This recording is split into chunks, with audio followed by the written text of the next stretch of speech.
Bonjour, je suis Lucas Bernard, je suis le réalisateur du film À toute allure, qui a été produit par Les Grands Espaces et la Gaumont avec Pio Marmaille et Eya Edara.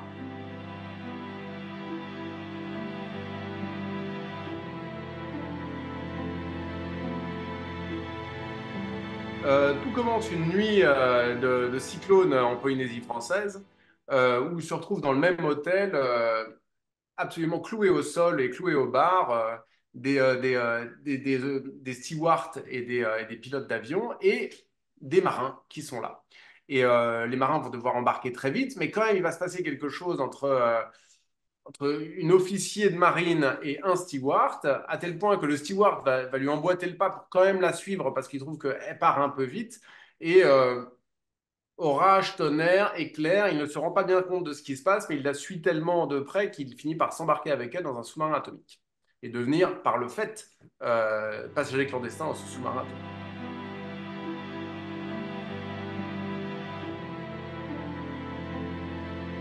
Alors, l'idée de départ, l'origine, c'est une discussion avec Florian Maul, qui était déjà producteur sur Un Beau Voyou. Et on avait plusieurs fers au feu, plusieurs films en réflexion. Et propose, il me dit peut-être qu'il faudrait faire une comédie romantique. Moi, je ne peux qu'abonder parce que les comédies romantiques, ça fait plaisir à tout le monde et ça me fait plaisir à moi.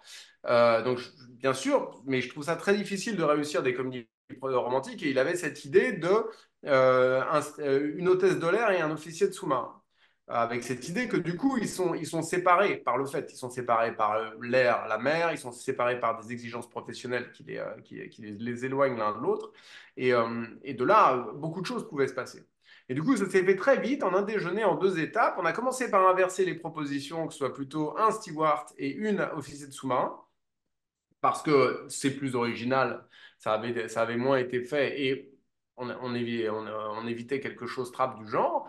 Et ensuite, pour quand même rendre la chose possible, parce qu'on dit, OK, officier de sous-marin, il faut quand même que ça se passe dans le sous-marin, comme il fallait forcer les choses, vient l'idée très vite d'un ouragan pour que ces deux corps de métier qui n'ont rien à voir ensemble puissent se retrouver ensemble à l'hôtel et que tout aille très vite. C'est Claude Sautet qui disait ça, qui disait que lui, quand il est dans un scénario, il trouve que ça traîne, que ça avançait pas, il faisait qu'il pleuve. Il se mettait à pleuvoir et comme il pleut, les gens courent et comme les gens courent, ça redonne le rythme de l'histoire. Alors nous, on commence directement sur la séquence de la pluie où du coup il pleut tellement, c'est tellement l'orage que tout se raccourcit, tout s'enchaîne et on arrive à faire rentrer justement le steward dans le sous-marin, comme ça, un peu au chausse-pied, hop, et après, que ça aille très vite, et après, l'histoire, elle est lancée.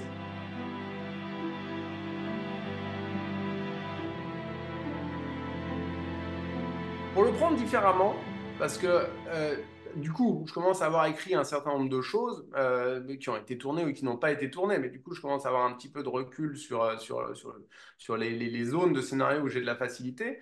Et manifestement, j'ai assez peu d'appétence avec la souffrance. C'est-à-dire que il faut quand même se dire qu'à un moment, c'est très prosaïque, mais si on décide que c'est un scénario où il y a des gens qui vont mourir, se faire torturer, voilà, il va falloir le filmer, quoi. Il va falloir être sur le plateau avec des comédiens et qui on va dire il faut pleurer plus fort, il faut plus de sang pour l'accessoiriste. Enfin bon, c'est quand même c'est une charge lourde qu'il va falloir porter jusqu'au bout.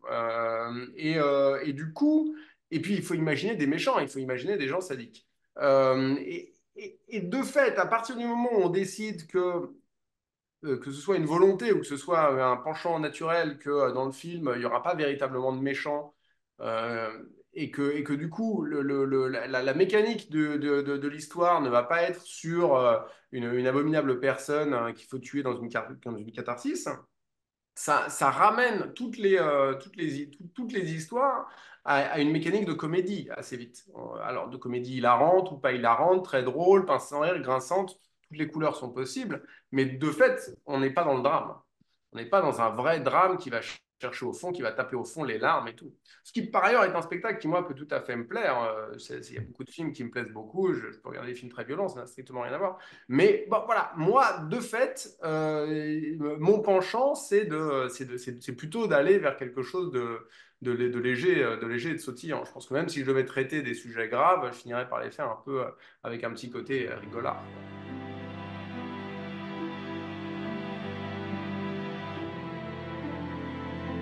Alors, Opération Jupon, c'est drôle parce qu'effectivement, il a été rediffusé sur Arte TV pendant qu'on était en post-production du film. Et donc moi, je l'avais pas vu, j'avais vu l'affiche, mais je l'avais pas vu, donc je l'ai découvert a posteriori. Euh, de toute façon, il y a toujours au moins deux formes de références. Il y a les références conscientes et revendiquées et les références auxquelles on n'échappe pas. Euh, Effectivement, dans le premier, enfin Hitchcock, de quelque manière qu'on prenne le problème, on n'échappe jamais totalement à Hitchcock. Parce que même si on n'est pas en référence directe à Hitchcock, il suffit d'avoir aimé De Palma ou Verhoeven, et puis en fait, on est en référence à Hitchcock. Et de la même façon pour Black Edward et d'autres, c'est qu'à un moment, si on remonte suffisamment loin, on finit toujours par retomber sur des types qui ont marqué le cinéma longtemps en amont. Là, dans ce film, les références qui venaient très régulièrement étaient paradoxalement des références de films d'action, beaucoup. Euh, le film regardait vers Philippe de Broca, ça clairement, ça c'était une référence consciente avec l'homme de Rio, et il y avait ce truc de l'homme de Rio qui démarre très très vite, elle se fait enlever, il la suit, il monte dans un avion, boum, il est à Rio, qui est quand même qui est un tour de force de mise en scène de Philippe de Broca d'arriver à emmener ses personnages à Rio en somme toute assez peu de temps. Et donc ça, c'était une référence, mais c'était aussi une référence dont je me méfiais énormément parce que euh, Philippe de Broca a fait le film en 1960 et des brouettes, et à cette époque-là, emmener une caméra à Brasilia, c'était déjà extraordinaire. On filmait Brasilia et ça faisait des images absolument exceptionnelles. Et nous, on est en 2024, et en 2024, pour créer des images qui génèrent un imaginaire qui soit plus puissant que ce qu'on peut de toute façon trouver en 3 clics sur Internet, c'est excessivement dur. Et comme il n'a jamais été question qu'on ait 250 millions, il y a un moment, c'est là où il y a une séparation avec Philippe de Broca.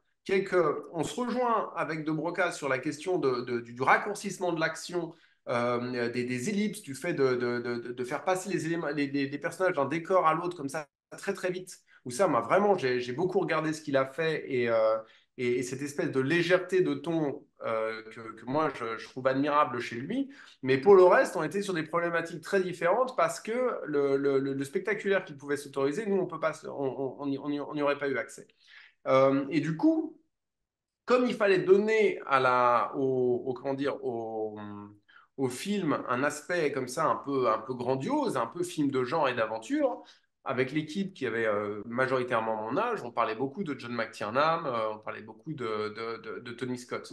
Et ce qui était drôle, c'est qu'on parlait très peu de Spielberg, alors que à la fin, Spielberg reste une référence à laquelle on n'échappe pas.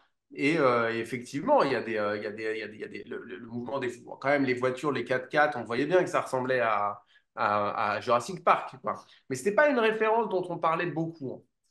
Et du coup, voilà, on était sur des références comme ça. Et Billy Wilder, on en parlait assez peu, même si il est partout. De toute façon, dans toute la comédie, Billy Wilder, il est là, hein.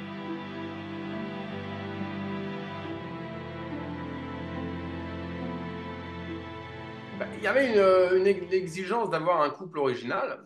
De toute façon, quand on est dans une comédie romantique, la problématique, c'est le couple. C'est l'horizon, c'est l'alpha, c'est l'oméga. De toute façon, la promesse de la comédie romantique, c'est qu'à la fin, ils sont ensemble. Ça ne constitue pas en soi un suspense. Et du coup, quelque part, le plaisir de la comédie romantique consiste à différer le moment où ils vont être ensemble au maximum. Mais en fait, le casting doit être un couple presque avant même que le film commence, c'est déjà un couple. Donc, il faut chercher un couple qui fonctionne, il faut chercher un couple avec lequel le public puisse adhérer. Et ça pose divers problèmes. C'est que, d'une part, à mon avis, ce qui fait la force des comédies romantiques, c'est d'avoir des personnages féminins et masculins auxquels les spectateurs féminins et masculins puissent s'identifier bilatéralement. Bon, on est vraiment dans une comédie romantique classique, donc hétérosexuelle, donc on est sur des répartitions comme ça. Donc disons, pour dire les choses très bêtement, il faut que les filles éventuellement aient envie de tomber amoureuses de Pio Marmaille, mais il faut que les garçons aient envie de passer une soirée avec Pio Marmaille. Et de la même façon, il faut que les garçons aient envie d'être amoureux de Yahaidara, mais il faut que les filles se disent, ah, Yahaidara, c'est une fille chouette. Parce que si on se retrouve avec des... et du coup, il y a quelque chose comme ça qui est assez délicat à trouver dans les castings de comédie romantique. Sans doute que une référence indépassable reste, par exemple, Julia Roberts, parce que Julia Roberts, elle a ce truc où c'est assez magique. c'est la plus belle, mais on lui en veut pas. Elle est jamais en rivalité avec les filles. Et de la même façon, Jean-Paul Belmondo, il avait un côté, bah, ok, il est super fort, il est super costaud, il est super beau, mais on a quand même envie de dîner avec lui. On n'est pas en rivalité. Il n'est pas en rivalité avec les autres mecs. Et ça, c'est cette espèce de petit mélange qui fait que le public va être partie prenante du couple, comme si c'était un couple d'amis, en fait. C'est machin et machin qu'on a toujours vu ensemble, ils ne peuvent pas être séparés. Et c'est ça qu'il faut arriver à trouver dans le casting. Et comme le but, c'est que ce soit nouveau, bah alors du coup, on cherchait comment trouver quelqu'un avec qui Pio n'avait pas tourné, un couple qui n'avait pas déjà été fait et qui obéissent à qui répondent à cette exigence, avec en plus de ça la nécessité d'avoir quelqu'un qui soit crédible en militaire, sachant que assez souvent un des obstacles dans le cinéma français, c'est je trouve ça difficile de faire des militaires crédibles. Les Américains, ils ont un truc où les militaires, ils vont être très sur la mâchoire, ils vont parler très fort, et je ne sais pas pourquoi dans le cinéma américain, c'est très crédible, et quand on fait ça en France, ça marche pas très bien. Et du coup, le fait de trouver comme ça une comédienne qui avait cette forme d'autorité où quand elle rentre, les gens se taisent parce que quand elle parle, en fait, on l'écoute, bah, en fait, ça donne toute la crédibilité à l'équipage. Et en plus de ça, il y avait des effets d'équilibre avec José Garcia, parce que quand j'avais rencontré José Garcia, c'était une question qu'il m'avait posée lui aussi sur comment je voyais l'armée, et sur cette question de comment on pratique l'autorité, en fait. Et voilà. Donc, revenons sur le couple. Et du coup, le fait d'avoir ces deux personnages, Pio, dont l'espèce de folie rend le personnage crédible. C'est-à-dire qu'on croit effectivement qu'il peut rentrer dans un sous-marin comme ça en disant j'ai vu de la lumière. Il rend la situation crédible. Et en face, Eye, qui elle aussi rend le personnage et la situation crédible en étant voilà, cet officier de sous-marin très rigoureuse. Et qui, au demeurant, finit par ne pas détonner dans l'équipage, qui est complètement incorporé dans l'équipage.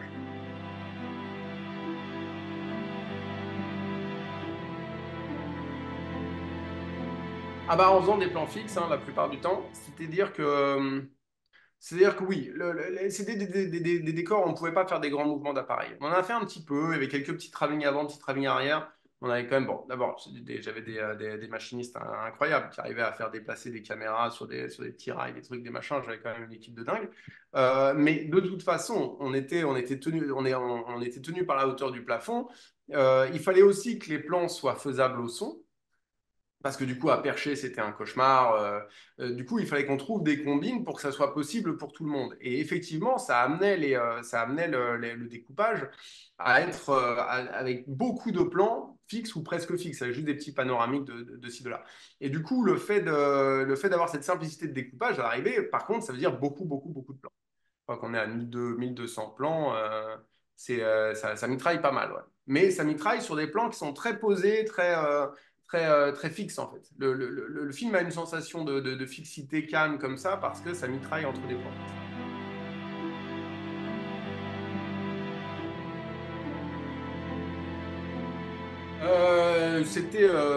Ça s'est passé naturellement. Non, c'était pas compliqué. Il y avait eu quelques bagarres, quelques endroits où on s'est dit, attends, ouais, comment on va faire ça? Mais non, on a toujours réussi. Après, moi, j'ai vraiment commencé. C'était assez drôle parce que le premier film que j'ai fait comme assistant, c'était avec Jean-François Robin et Colin Serrault. Et il se trouve que Jean-François Robin, il avait fait le bossu de Broca comme opérateur.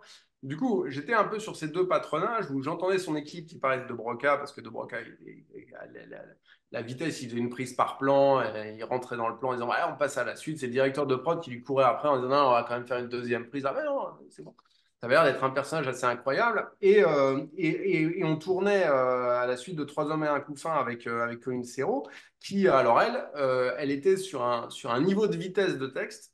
Elle poussait vraiment le texte à l'extrême limite de la vitesse. C'est-à-dire jusqu'au moment où les acteurs en arrivaient à se manger les lèvres. Quoi. Vraiment, elle poussait plus vite, plus vite, plus vite, en articulant, bien sûr. Ce qui des performances techniques pour les acteurs. Mais du coup, il y avait cette idée qui était là très tôt, c'est comme disait Jean-François, justement, il me disait, bah, en fait, elle fait ça parce qu'il y a toujours moyen de dilater un peu l'action, il y a toujours moyen de ralentir, mais c'est très difficile d'accélérer. Et du coup, il faut mieux que le texte soit un peu envoyé vite, qu'on soit bien dans la bonne énergie, et après, il sera toujours temps ouais, de dilater un silence, de rallonger un tout petit peu, de raccourcir un petit peu.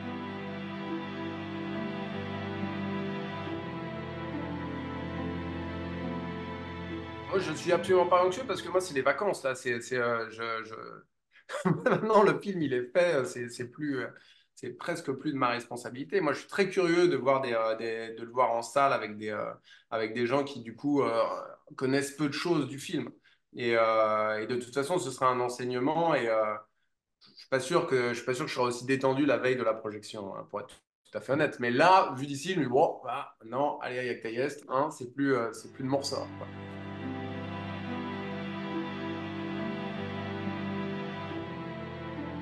Pour moi, la francophonie vraiment au sens large, c'est la possibilité de tordre et de distordre la langue française et d'en faire, de créer une langue française à laquelle je ne m'attends pas forcément. Alors, il y a l'exemple, bien sûr, évident, qui est toujours réjouissant du québécois, des films en québécois ou des romans en québécois, mais on trouve la même chose en Belgique quand il y avait le livre La merditude des choses où j'avais eu un grand sentiment littéraire en le lisant. C'était hyper, hyper rafraîchissant parce que à la fois, bah, c'est du français, quoi. Je comprends tous les mots, mais ils sont pas mis exactement dans le même ordre. Et ça, je trouve que c'est incroyablement rafraîchissant pour le cerveau. Et j'engloberais là-dedans la question de la traduction. Voilà, bah, c'est plus de la littérature que du cinéma, mais le fait de voir les traducteurs se battre pour faire venir en français de l'anglais ou du sud-américain, ça finit par créer, pareil, un français qui obéit quand même à une tournure d'esprit et à un rythme qui est un peu différent, et il en reste quelque chose. Et voilà.